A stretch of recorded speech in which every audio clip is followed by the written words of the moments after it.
Hello good morning बच्चों। Welcome to the DAV college online e learning app.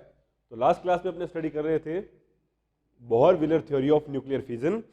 अब उसको proceed करते हैं आगे next.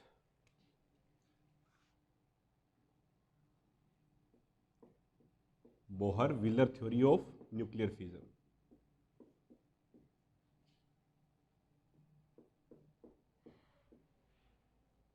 Theory of nuclear fission.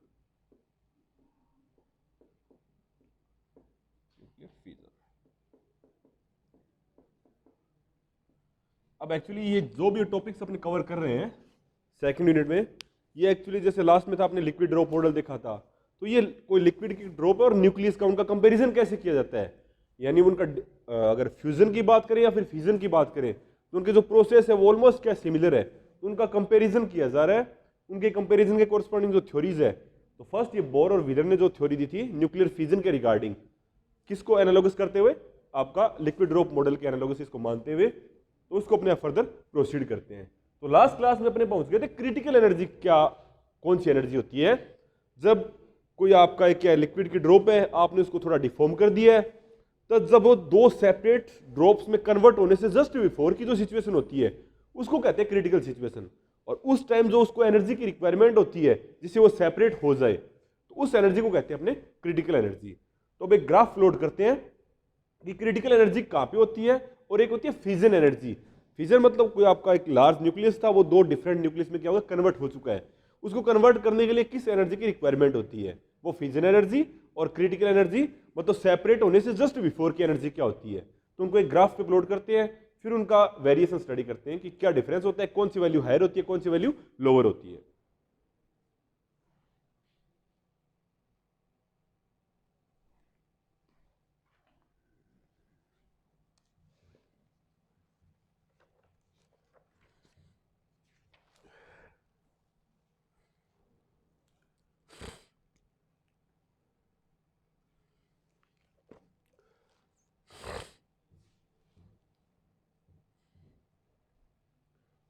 तो उस ग्राफ के बेसिस पे अपने स्टडी करते हैं। इसमें ऑल डिफरेंट केसेस थे आपके, ये एक्स एक्सिस और ये वाई एक्सिस। वाई एक्सिस के लोगों अपने पास क्या है, पोटेंशियल एनर्जी,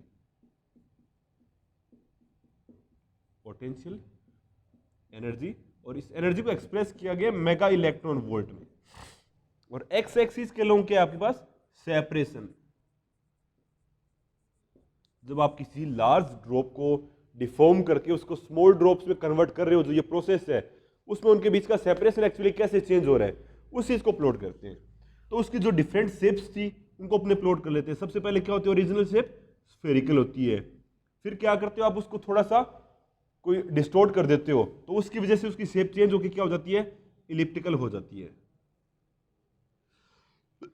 इलिप्टिकल के बाद में नेक्स्ट जो इसमें सिचुएशन थी वो कुछ ऐसी थी,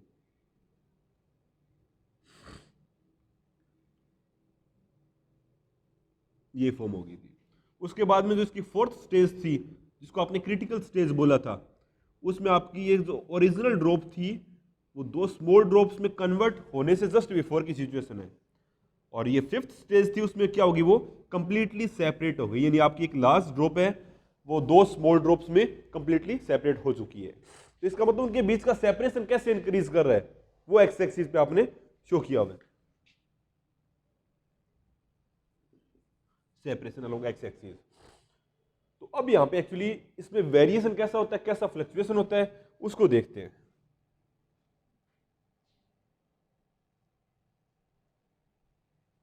तो यहां पे एक अपने पॉइंट प्लॉट कर देते हैं कि फ्यूजन एनर्जी किसी भी न्यूक्लियस को के लिए फ्यूजन एनर्जी की वैल्यू होती है, वो क्या होती है, फिक्स्ड होती है।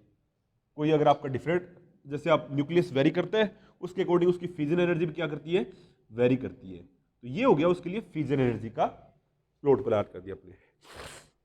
और अब इस पॉइंट को और देखते हैं अपने, एक्चुअली जहां पे ये क्रिटिकल वाली केस आता है।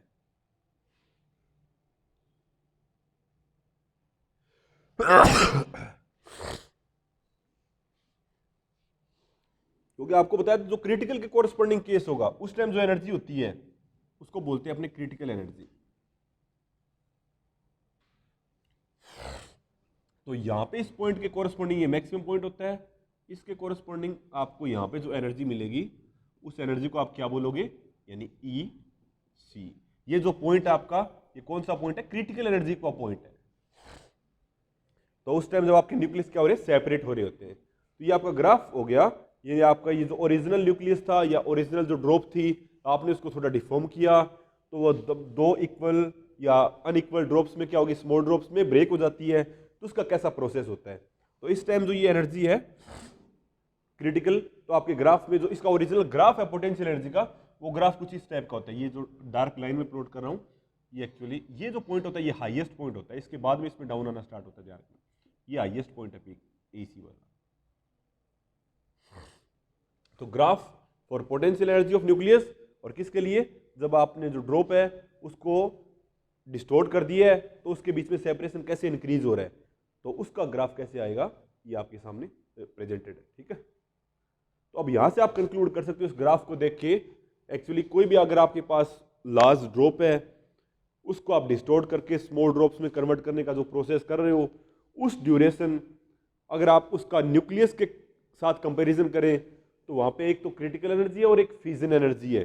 तो क्रिटिकल वैल्यू एनर्जी की वैल्यू ऑलवेज क्या होगी, फ्यूजन एनर्जी से क्या होती है, ज्यादा होती है। ठीक है, तो ये यहां से अपने पास कंक्लूजन आता है।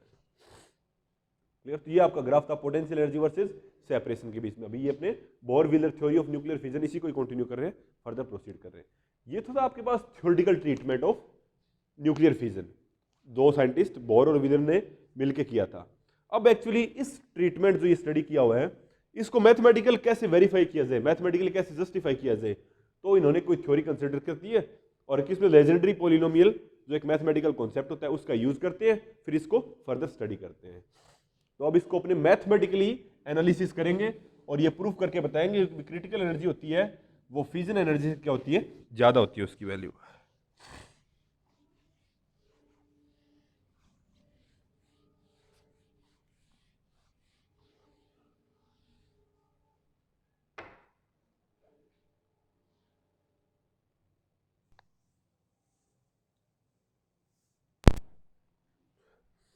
अब फर्दर अपने प्रोसीड करते हैं। एक्चुअली जो अपनी बोर व्हीलर थ्योरी दी है उसका मैथमेटिकल ट्रीटमेंट कैसा होता है, उसका मैथमेटिकल कंक्लूजन कैसे होता है, उसको प्रोसीड करते हैं। तो आपके पास दो चीजें थी यहाँ पे, एक तो थी आपके पास ओरिजिनल ड्रॉप, फिर आपने उसको थोड़ा सा डिफॉर्म किया, तो डिफॉर्म करने के बाद में उसकी जो शेप चेंज हो गई थी, ऑलमोस्ट इलिप्स की फॉर्म में हो गई थी, या उसके बीच की कोई और इंटरमीडिएट स्टेट्स थी। तो उस टाइम उसकी रेडियस क्या होगी, जैसे यहाँ पे रेडियस आर है, तो अगर यहाँ पे कैलकुलेट करें तो उसको आर एवरेज रेडियस बोल सकते हैं, या फिर वो रेडियस आर क्या आएगी, इसकी ओरिजिनल रेडियस, और इसमें जो फ्लक्चुएशन हुआ है यानी किस एंगल से वो डेविएट हुआ है उसके टर्म्स में इसको एक्सप्रेस किया जा सकता है। तो यहाँ पे ये अपने स्मॉल आर क्या है, डिफॉर्म्ड आपका जो ये ऑब्जेक्ट है, डिफॉर्म्ड ड्रॉप है, उसकी रेडियस कैपिटल आर के आपके पास ओरिजिनल स्फेरिकल फॉर्म में ड्रॉपलेट है उसकी रेडियस, और यहाँ पे थीटा के एक्चुअली यानी इसका किस एंगल के साथ इसका डिफॉर्मेशन हो गया है, उनकी टर्म्स में इन पैरामीटर्स को एक्सप्रेस किया जा सकता है। और यहाँ पे एक्चुअली ये पीएल कोस थीटा होता है, इसको बोलते हैं legendary polynomial. P0, P1, P2, P3 and सोन इसकी वैल्यूज होती है, इसको बोलते हैं लेजेंडरी पॉलिनोमियल। इसकी वजह से इसको क्या बोला गया है, ये मैथमेटिकल एनालिसिस किया आपने किसका यूज करते हुए, लेजेंडरी पॉलिनोमियल का यूज करते हुए। यहाँ पे एल की डिफरेंट वैल्यू 0 से लेके n तक पॉसिबल है, तो यहाँ पे अल्फा एल, अल्फा 0 होगा, अल्फा 1 होगा, अल्फा 2 होगा। ये जो चीज है ना अल्फा 0, अल्फा 1, अल्फा 2, इनको बोलते हैं डिफॉर्मेशन पैरामीटर्स, यानी आपका न्यूक्लियस किस अमाउंट से क्या हुआ, डिफॉर्म हुआ है। अगर बहुत स्मॉल डिफॉर्म हुआ है तो अल्फा 0, उसके ज्यादा डिफॉर्म हुआ है तो अल्फा 1, अगर उसमें डिफॉर्मेशन और ज्यादा है तो अल्फा 2 क्या होगा, सिग्निफिकेंट होते जाएंगे। वो जजमेंट करेंगे कि आपका न्यूक्लियस कितना डिफॉर्म हुआ है। ठीक है, तो अब इसको थोड़ा सा एक्सटेंड करके अपने लिख देंगे, small R is equal to क्या हो जाएगा, कैपिटल आर, और इस आपका जो ये समेशन है इसको ओपन कर दिया आपने, अल्फा 0, अल्फा 1 एंड आगे अल्फा 2 की टर्म्स में एक्सपेंड होता जाएगा। तो अब एक्चुअली स्मॉल आर को आर की फॉर्म में कैसे एक्सप्रेस किया जाता है, ये हमने लिख दिया यहाँ पे।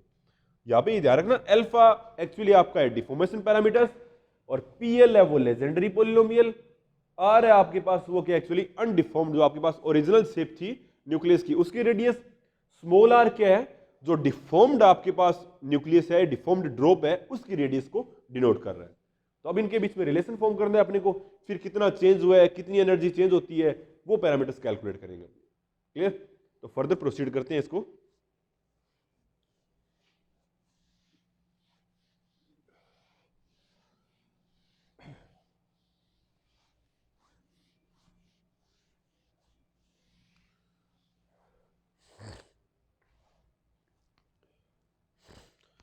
अब एक्चुअली अपने जो डिफॉर्म किया ना, तो आपका न्यूक्लियस में डिफॉर्मेशन है वो सिग्निफिकेंट होना चाहिए, तभी तो वो क्या होगा, आपका जो लार्ज ड्रॉप है वो स्मॉल ड्रॉप्स के फॉर्म में कन्वर्ट हो पाएगी। अगर डिफॉर्मेशन बहुत स्मॉल है तो आपका न्यूक्लियस ओरिजिनल शेप में वापस आ सकता है, मतलब उसमें फिजन प्रोसेस नहीं हो पाएगा। तो इसका मतलब क्या हो गया, अल्फा जीरो कब आपका उसकी अकाउंटेबिलिटी बढ़ जाती है, जब डिफॉर्मेशन बहुत स्मॉल होता है। अल्फा वन उससे थोड़ा सा ज्यादा होता है। अल्फा टू जब डिफॉर्मेशन क्या होता है, सिग्निफिकेंट होता है। तो अपने ये जो केस कंसीडर किया हुआ है ये एक सिग्निफिकेंट डिफॉर्मेशन का केस है, तो इसका मतलब इसके लिए अल्फा जीरो और अल्फा वन की वैल्यूज क्या है, यहाँ पे जीरो मान के चल रहे हैं, अपनी एज्यूम करके चल रहे हैं कि डिफॉर्मेशन है वो सिग्निफिकेंट है। तो इसका मतलब अल्फा जीरो अल्फा वन की वैल्यूज क्या है, जीरो है। तो यहां से आप इसको एक्सपेंड करोगे तो R is equal to R one plus alpha two और पी टू कोस थीटा, ये आ जाएगा, और प्लस और आगे की जो टर्म्स है वो आती जाएगी, नेक्स्ट आती जाएगी। मतलब अल्फा जीरो और अल्फा वन वाली टर्म्स क्या होगी, नेग्लिजिबल होगी, ये डिफॉर्मेशन सिग्निफिकेंट होने की वजह से।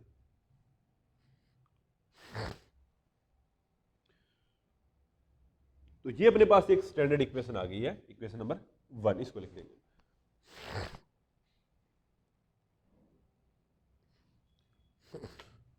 तो अब देखिए एक्चुअली आपको क्या पता है, आपका लिक्विड ड्रॉप होती है, उसकी शेप अगर स्फेरिकल है तो उसकी वजह से उसके पास क्या होती है, उसके सरफेस पे सरफेस टेंशन लगता है, उस सरफेस टेंशन की वजह से उसके पास एक एनर्जी होती है, इसको क्या बोलते हैं, सरफेस एनर्जी बोलते हैं। तो अगर आपका न्यूक्लियस है तो अगर वो स्फेरिकल शेप में है, स्फीयर है, तो उसकी जो एस का मतलब सरफेस एनर्जी है, उसकी वैल्यू क्या होती है, एरिया इंटू सरफेस टेंशन। तो अगर आपका स्फेरिकल शेप में है तो उसकी रेडियस को क्या एज्यूम किया हुआ आपने, कैपिटल आर, तो ये एरिया हो गया, और इंटू में क्या आ गया, टी, यानी सरफेस टेंशन आ गया। अगर आपका न्यूक्लियस ओरिजिनल स्फेरिकल शेप में है तो उस केस में उसकी सरफेस एनर्जी क्या होगी, उस न्यूक्लियस का एरिया इंटू सरफेस टेंशन क्या लग रही होगी। एरिया यहाँ पे कैपिटल आर इसलिए लिखा हुआ कि ओरिजिनल शेप की बात कर रहा है, और कैपिटल आर क्या होता है, जब आपका न्यूक्लियस ओरिजिनल स्फेरिकल शेप में होता है उस टाइम उसकी रेडियस क्या होती है। तो ये आपने इसको इक्वेशन नंबर 2 बोल देंगे। क्लियर। यहां पे टी एक्चुअली वो किसको डिनोट कर रहा है, यहां पे टी है वो सरफेस टेंशन को डिनोट कर रहा है, ये ध्यान रखना, surface tension over the surface of sphere.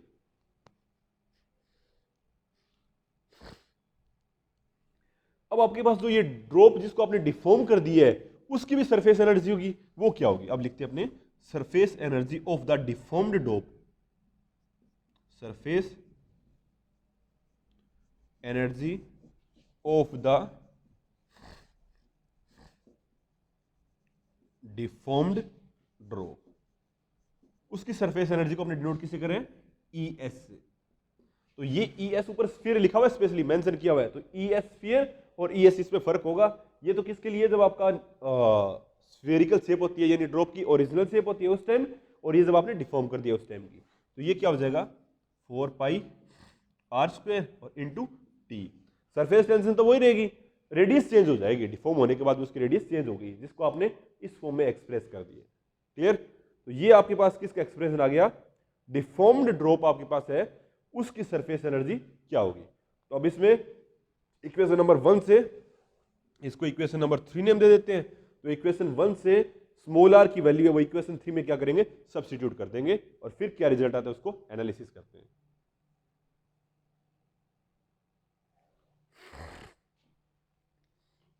तो स्मॉल आर का स्क्वायर करेंगे तो ये क्या हो जाएगा, आर स्क्वायर हो जाएगा, और इसका क्या हो जाएगा आपके पास, होल स्क्वायर हो जाएगा। तो ये सब्स्टिट्यूशन करते हैं, देखते हैं क्या रिजल्ट मिलता है अपने को। तो यानी आपके पास ई एस की वैल्यू क्या आ जाएगी, E S is equal to ये आ जाएगा 4 पाई आर स्क्वायर, ये टी, स्मॉल आर का स्क्वायर किया तो कैपिटल आर तो उसमें एग्जिस्टिंग था तो आर स्क्वायर आ गया, और यहां पे क्या आ जाएगा 1 plus alpha two P two cos theta, और आगे वाले टर्म्स नहीं, सिर्फ 2 ही टर्म कंसीडर करके चलते हैं, प्लस डैश डैश कर दो आप, और इसका होल स्क्वायर। यहां तक पहुंच गए।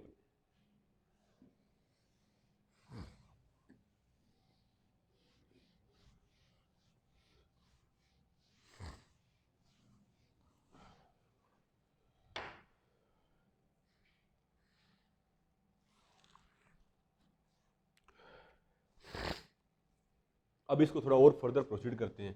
अब एक्चुअली P2 कोस थीटा होता है ना, किसी भी गिवन थीटा की वैल्यू के लिए इस P2 की वैल्यू है ना, अपने ये कंसिडर करके चल रहे हैं, यानी P2 cos थीटा की जो वैल्यू है वो आपको गिवन है, दैट इज 2/5।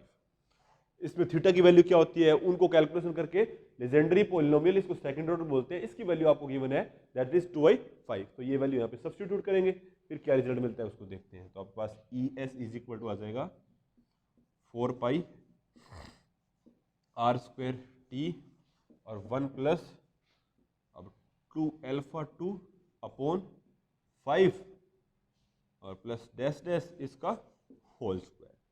अब इस होल स्क्वायर, ये t एक्चुअली प्लस नहीं है, ये यहाँ पे t है, सरफेस टेंशन।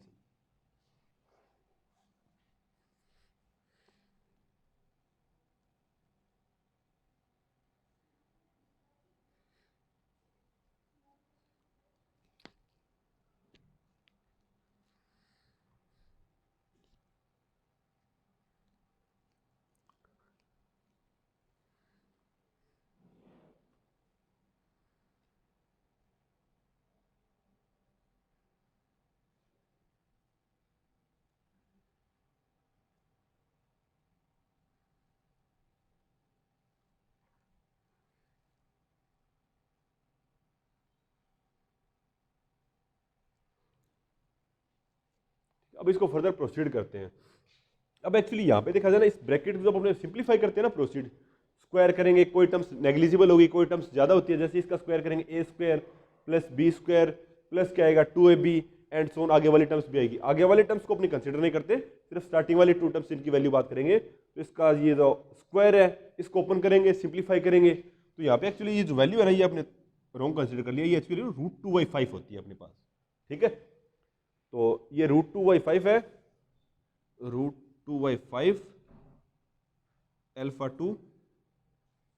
आप इसको सिंप्लीफाई करेंगे और ओपन करेंगे, तो यानी a प्लस बी का, आगे वाले टर्म्स को अगर छोड़ देते हैं अपने, तो a प्लस बी का होल स्क्वायर, तो a² plus b² plus 2ab, तो 2ab वाली टर्म्स भी इसके स्क्वायर के कंपेरिजन में क्या हो जाएगी, नेग्लिजिबल हो जाएगी। तो इसको फर्दर अपने ओपन करके लिखेंगे, तो ES इज इक्वल टू आ जाएगा पास 4 पाई r² t और 1 प्लस 2α2 का स्क्वायर अपॉन 5। बस यहां तक की टर्म्स को अपने, और प्लस अगर है तो बहुत स्मॉल वैल्यूज आगे फर्दर पॉसिबल है, ठीक है। इसके स्क्वायर को आपने ओपन करके सिंप्लीफाई इस फॉर्म में लिख दिया, ये ध्यान रखना। इस स्टेप से स्टेप पे आते हैं, तो आपने एक थोड़ा सा नेग्लिजिबल वाला कॉन्सेप्ट कंसिडर किया हुआ है।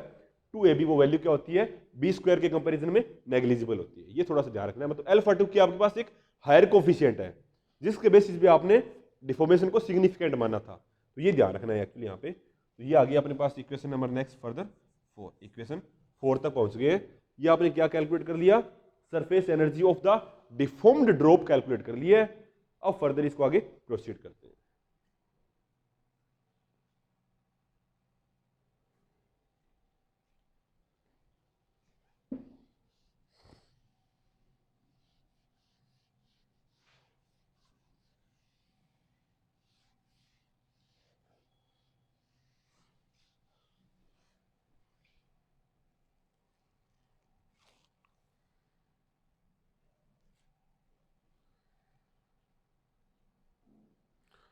अब एक्चुअली अपने पास क्या होता है, यहाँ पे कैपिटल R होता है ना, रेडियस ऑफ न्यूक्लियस, उसको एक्सप्रेस कैसे कर सकते हैं अपनी, R is equal to R0 a⁻1/3। कोई आपको न्यूक्लियस डिफाइंड है, उसके लिए एटॉमिक मास नंबर भी आपको पता होगा, यानी number of neutrons plus number of protons, वो A है। और R0 को क्या बोलते हैं, इसकी कोई कांस्टेंट होता है, उसकी फिक्स्ड वैल्यू होती है 1.2 फर्मी समथिंग। तो यहाँ पे R क्या हो गया, radius of nucleus in terms of its atomic mass number. तो अगर इस पैरामीटर का यूज करेंगे, यहाँ पे R² आ रहा है, तो इसको सिंप्लीफाई करके आप लिखोगे, यानी R² इज इक्वल टू क्या हो जाएगा, ये आपका R0² और a⁻2/3 हो जाएगा।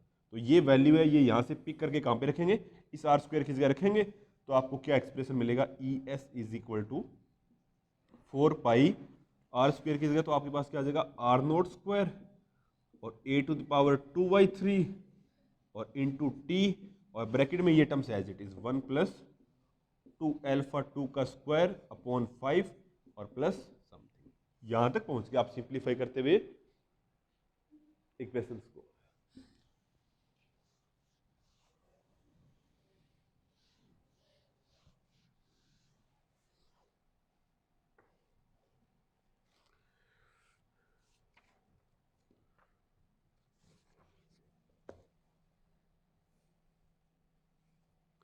अब एक्चुअली अपने पास दो स्टैंडर्ड के डेरिवेशन आ गए, इसको इक्वेशन नंबर आप दे दोगे 5 और स्टार्टिंग में लिखी थी अपने इक्वेशन नंबर 2 जिसको आपने बोला था, वो क्या लिखा था आपने, ई एस स्फीयर, उसकी वैल्यू क्या थी 4 पाई आर स्क्वायर टी। तो ये केस तो कब था, जब आपका न्यूक्लियस ओरिजिनल स्फेरिकल फॉर्म में था, उस टाइम उसकी सरफेस एनर्जी की वैल्यू क्या हो सकती है, ये आपने लिखी है। और ये इक्वेशन नंबर 2 से आपको डिनोट किया था। और ये इक्वेशन 5 क्या एक्चुअली, जब आपने न्यूक्लियस को डिफॉर्म कर दिया था, तो डिफॉर्म्ड जो आपके पास ड्रॉपलेट है उसकी सरफेस एनर्जी की वैल्यू क्या है, वो इक्वेशन 5 रिप्रेजेंट कर रही है। तो इसको देख के आप साफ डायरेक्ट कंक्लूड कर सकते हो कि एक्चुअली ये दोनों वैल्यूज सेम नहीं है, इनमें थोड़ा सा कोई ना कोई डिफरेंस है। तो जो डिफरेंस एक्चुअली डिफॉर्म करने के लिए जो एनर्जी चाहिए गई थी, वो वैल्यू क्या एक्चुअली, तो वो इनके डिफरेंस से अपने कैलकुलेट कर सकते हैं। यानी ओरिजिनल शेप में उसकी एनर्जी क्या है, सरफेस एनर्जी, और डिफॉर्म करने के बाद में सरफेस एनर्जी क्या है, मतलब उसको डिफॉर्म करने के लिए कितनी एनर्जी एक्स्ट्रा की आपको रिक्वायरमेंट थी, वो एनर्जी आप इनके डिफरेंस से कैलकुलेट कर सकते हैं। ठीक है, तो इस चीज को अपने नेक्स्ट क्लास में फर्दर यहीं से प्रोसीड करते हैं। Thank you so much.